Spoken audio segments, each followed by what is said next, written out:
We're here in the office of Hisa Kuriyama, who's the Reischauer Institute Professor of Cultural History. He's the chairman of the Department of East Asian Languages and Civilizations. We've asked to talk to him because there's a puzzlement for us in the ways in which not only Chinese but also East Asians generally have conceptualized the way the world works, the way the body works. And Professor Kuriyama is an authority on the history of science and medicine, not only in China but in East Asia. And we're here to talk with him about this. So he said, thank you. Thank you for having me. I want to begin with two term sets, you might say. One is this notion of yin-yang, right, that has become so popular today. Another one, I think, far less well understood by most people, is the notion of the 5 phases of change, the 5 agents, the 5 elements, all these various terms for it, but Chinese is wuxing, actually is notions of wujin shui huotu, right? Wood, metal, water, fire, and earth. These things called the 5 elements, 5 phases, 5 agents. Well, what were they talking about when people use terms like that?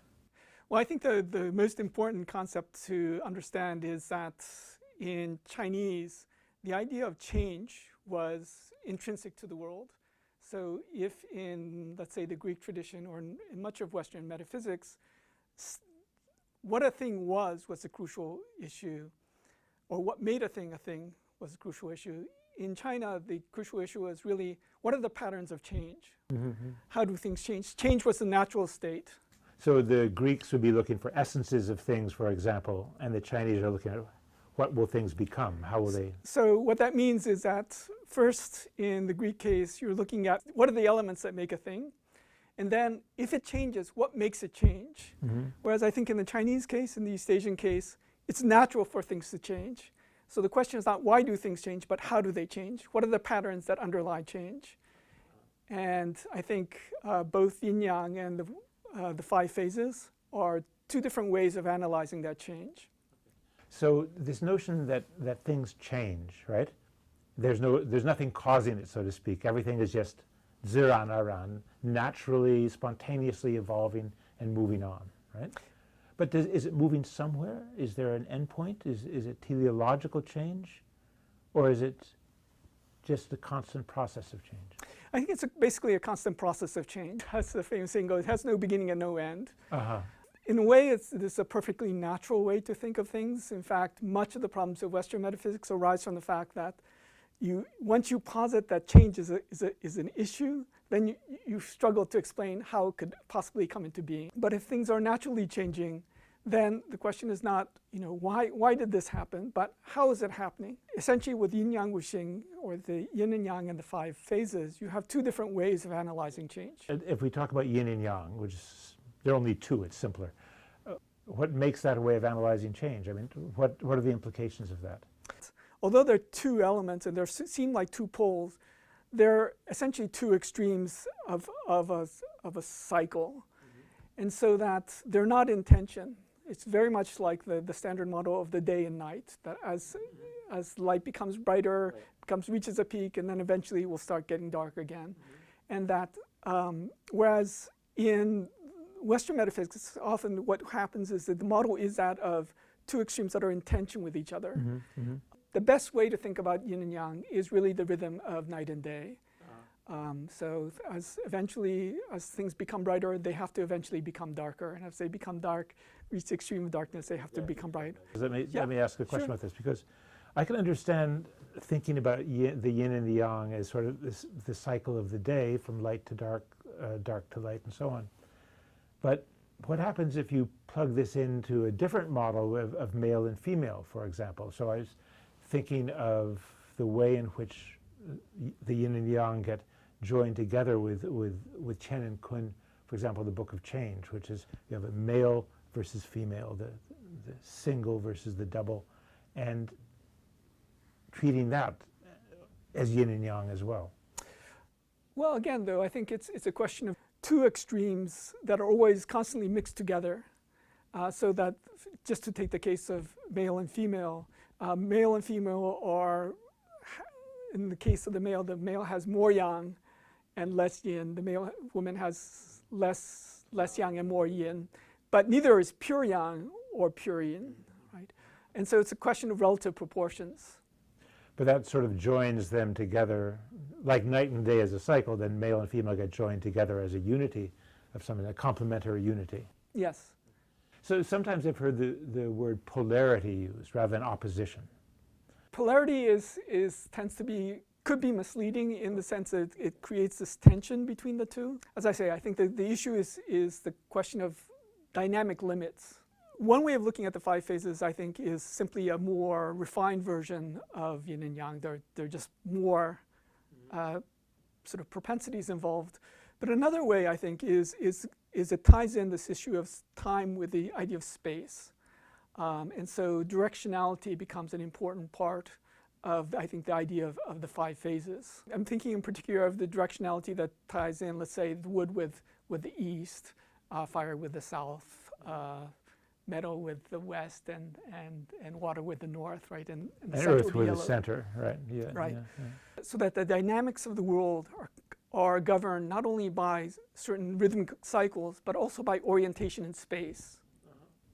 Wuxing, the 5 phases, if you look back to the Han Dynasty, for example, we have these we can make charts almost of correlations between these 5 phases and different kinds of grain, different directions, different seasons. Well, there are 4 seasons, but then usually some plop midsummer into that. Different tastes, different colors. How should we understand this sort of desire to use these to correlate everything in the world? I think one of the problems with the traditional translation or the early translation of the 5 wuxing as the 5 elements is that it seems to be concerned with the composition of things, whereas in fact, or even the idea of 5 agents, which is the idea that these are actors. Right.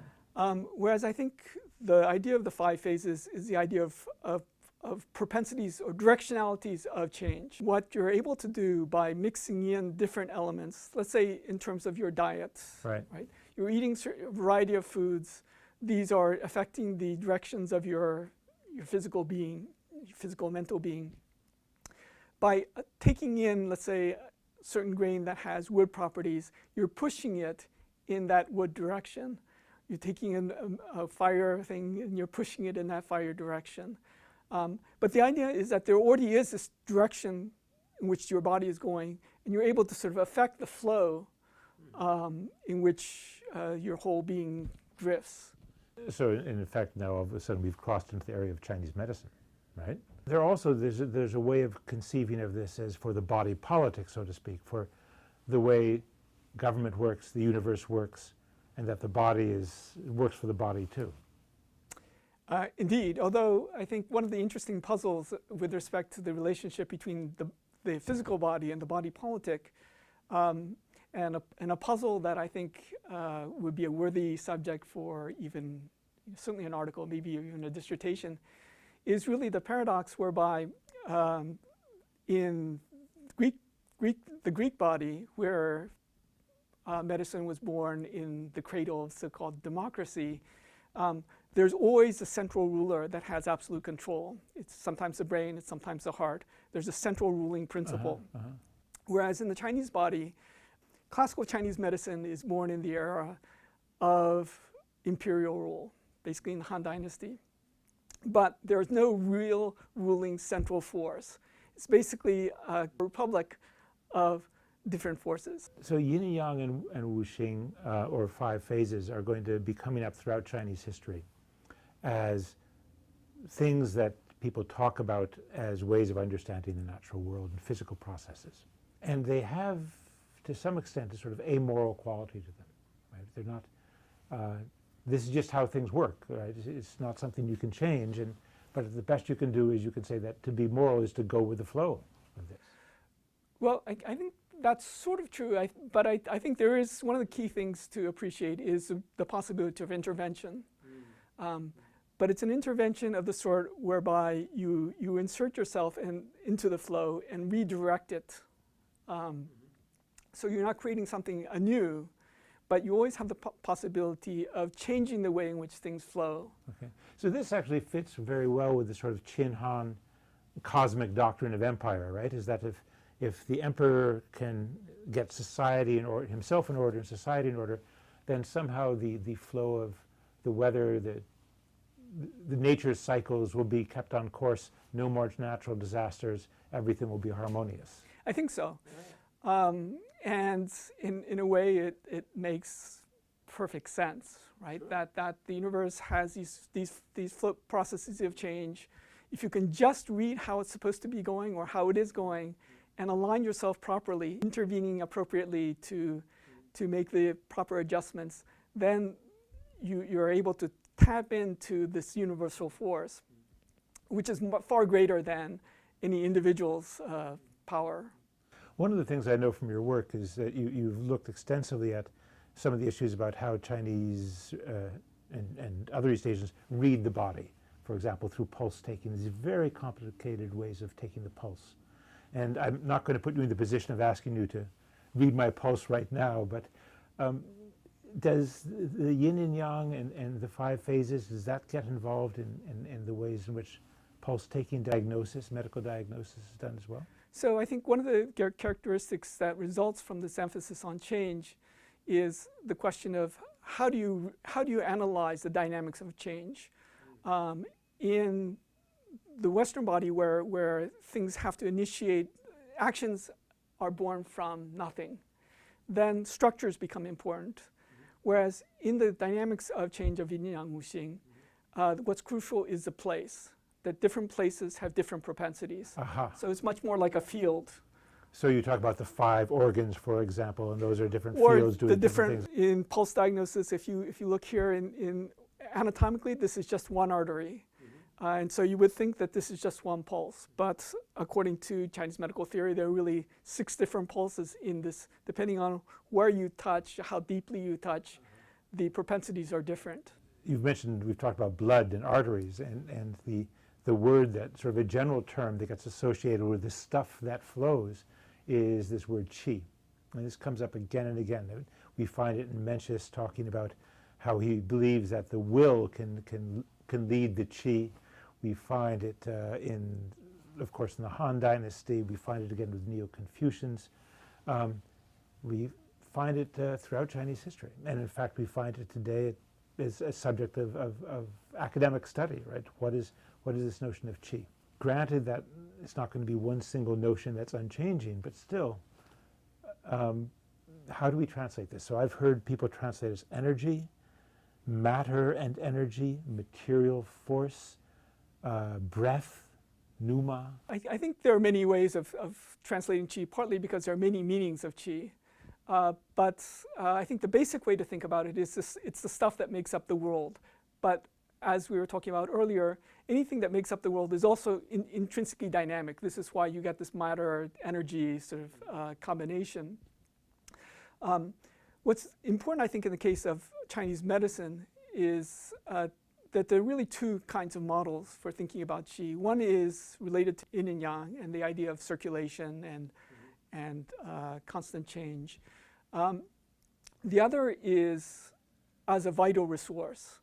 And so people are born with a certain amount of qi, and gradually as they go older, that qi gradually diminishes, and at a certain point you don't have enough to continue living.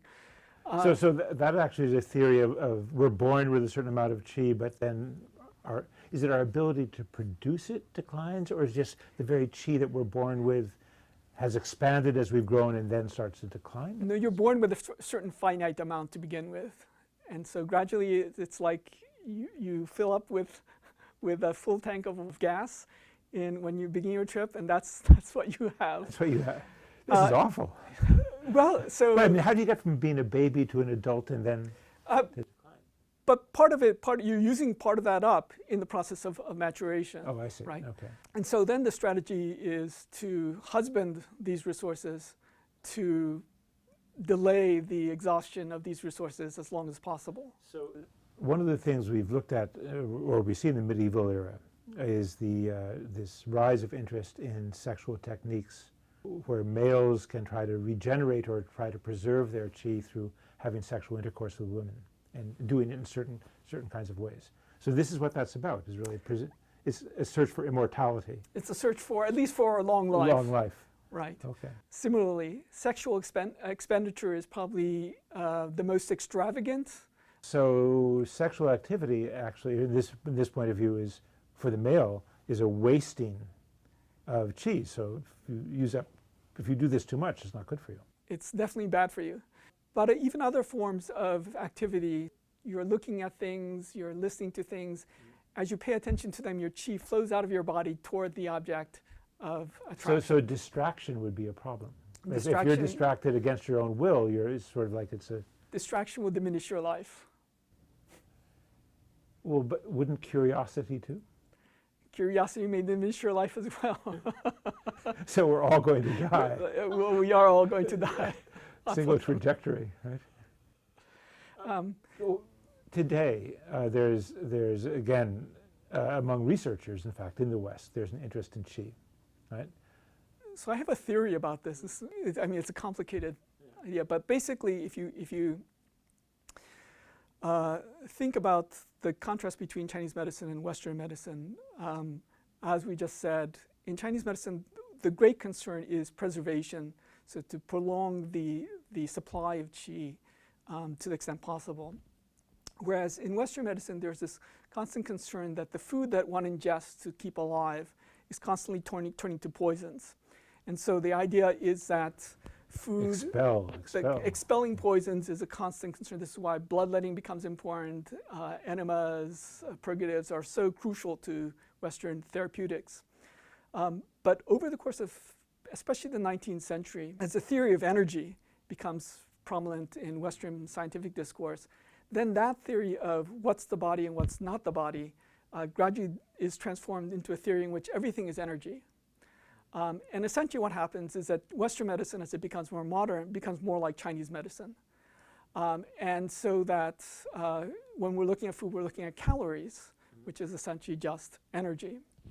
So my theory is that basically the reason that there's such strong interest in Chinese medicine, or one of the reasons why there's strong interest in Chinese medicine today, is that in fact it's very similar to Western medicine. That's a view that a lot of Western-style medicine doctors in China don't want to hear, it seems to me. But it's true. Well, that solves that. Right? So, in the 11th century, a philosopher named Zhang Zai, a Neo-Confucian philosopher, has a theory that there's a finite, the world, the universe is one sort of great bag of qi. And we come into being with part of that qi. And then when we die, that qi goes back into the common store, so to speak. And there's very dense qi and very light qi, and our bodies are condensations, and the air is very light. And another Neo-Confucian philosopher, Chang'e, disagrees with him. And he says, no, that can't be so.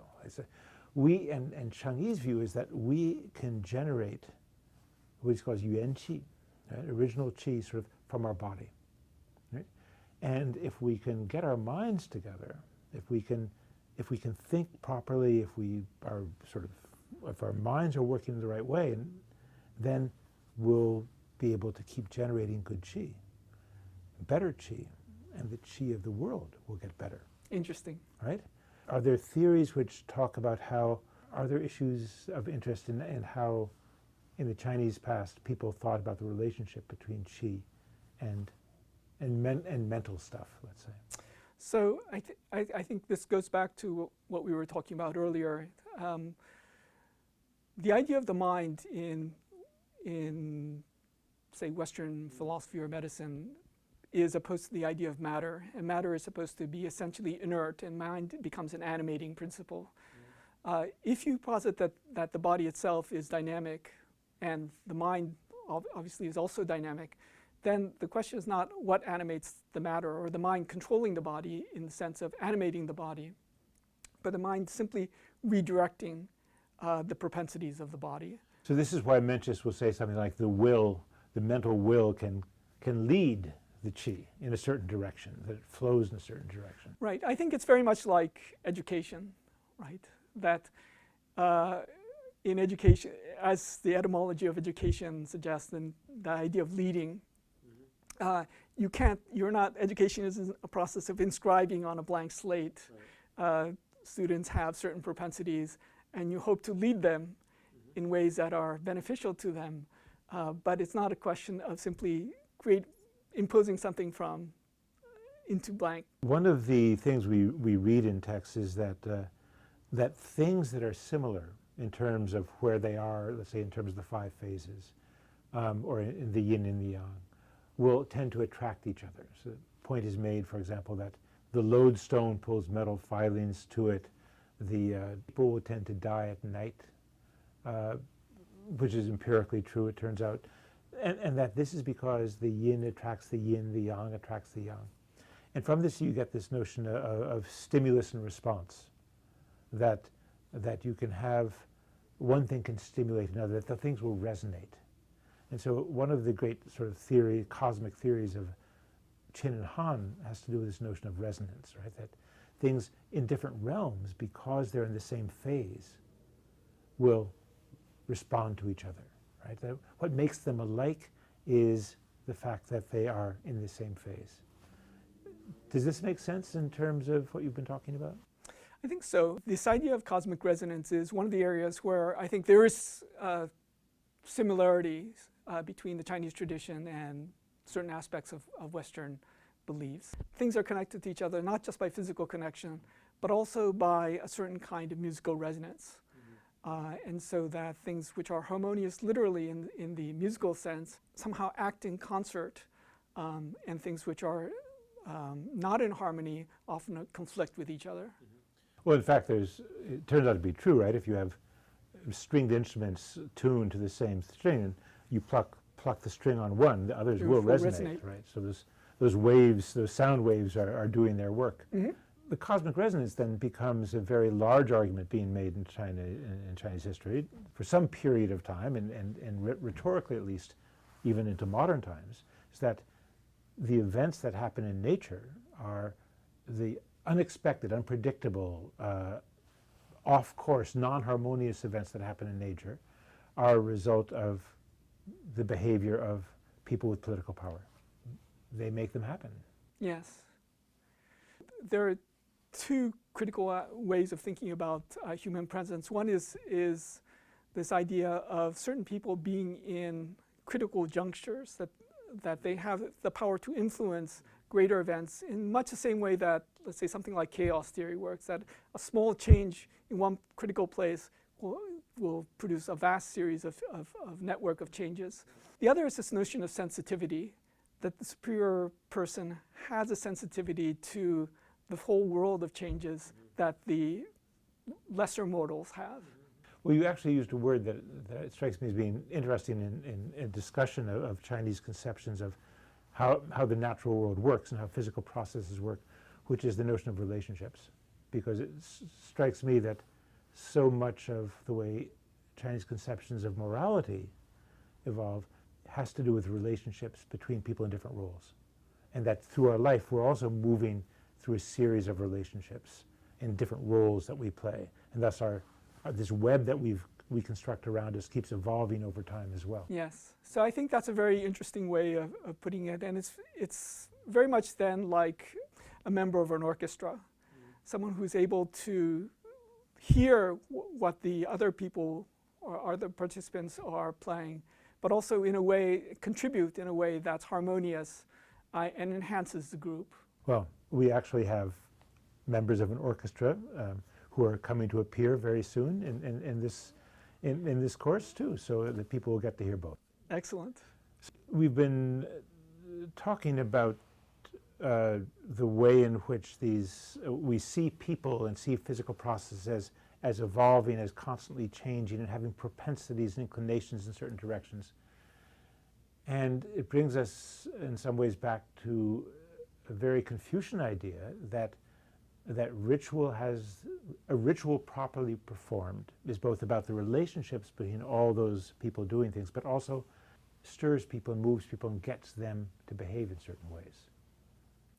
Right. So I think ritual might be the social equivalent of many of these techniques of the body, where it's a form of realigning the flow of forces. It's a very complex flow, but there are certain techniques of reorienting flow. In society, ritual is one of the most powerful. In the case of the body, there are various forms of mental visualization, breathing techniques, other forms of visualization that allow you to reorient the flow in the body. Mm-hmm. I mean, I would actually extend this to gardening. Mm-hmm. I once read in a gardening manual, I think from around the 12th or 13th century from Japan, that the way you put stones in the garden had everything to do with the flow of energy, of qi, that would go through the garden. And that, in fact, if you put a stone in the wrong place, you would feel uncomfortable in that garden. And it's true. I mean, there's a way in which you can design landscapes so that they're welcoming and you feel you can move, things are moving through them, and those that feel they block you and stop you. So I think this is, of course, the principle that underlies the logic of geomancy. And if we think about the importance of geomancy in, for example, the rise of the development of the compass, then you can see how this ideas of qi and the flow of energies in the world was actually very influential in world history. Influential in world history because the development of the compass. Of the compass, I see. So we're bringing the compass back to that. But I mean, we could also see that even into China today, the idea that the landscape that you're in, the way it's configured, is also configuration of flows of qi. And that has consequences for you and how you will be, how you will live, and what will happen to you in life. Yes. So that planting yourself in the right position. Is really essential to how you're going to be in harmony with the world around you. One interesting illustration of this with respect to the body in particular is the theory of exercise. Right? So when we think about exercise, we think about muscular exertion and tensing up and training particular, say, parts of the body, particular muscles. But if you look at Chinese exercise manuals, it's all about orienting yourself to the particular time of the year. So different seasons require different forms of exercise. It's highly ritualized, but the key is sort of orienting yourself to the flow of the seasons. Right. And also the flows within the body to keep things moving. So a number of years ago, I was in Beijing. It was at an exhibition on Wangfu Jing, one of the streets, in hope that they would get the Olympics. And eventually, of course, they did. One is the Chinese Michael Jackson, and it's all external musculature, very, very clear. And the other is a Tang official playing kickball with a round sort of stomach and everything smooth. And as I looked at that, I remembered reading your first book and said, aha, it's exactly the point that I'm seeing. The Western idea of the muscled man versus the flowing, harmonious, soft Chinese figure, but both being athletes. But both being athletes. Right. Yeah. Tell us something about where you began in terms of your research and where you're going now, because we've talked about people going through phases and having propensities. So where were you in the past and where are you moving to? So the basic question that I started with, and indeed I'm still interested in a fundamental sort of way, is how is it that we all have the same human body, whether it's in China or America, whether it's in the 21st century or the 2nd century BC, and yet the conception we have of the body is so totally different. And this conception has very concrete implications because, for example, if we believe that muscles are important, then we work to train our muscles. If we don't, then we develop a different kind of technique. Train our arteries, so to speak. Or right. Understanding that problem was really the starting point of my research. You mentioned this sort of contrast between the muscular figure and the smooth, more rotund figure. I think that's a good example of the important contrast where the muscle man reflects the emphasis on agency, the ability to act, initiate action, whereas the more rotund figure corresponds on the one hand to the ideal of vital fullness and so the preservation of vitality, and on the other hand to this idea of smooth flow. I think one of the things that interests me now is sort of the afterlife of these classical notions. And I think what's very striking is that on the one hand, I think for most Chinese today, yin and yang are ancient, anachronistic sort of concepts, whereas I think many of the ideas that people have of the organs are still influential in terms of the way they think about diet, in terms of how they think of their physical condition. So, thank you very much. Thank you for having me.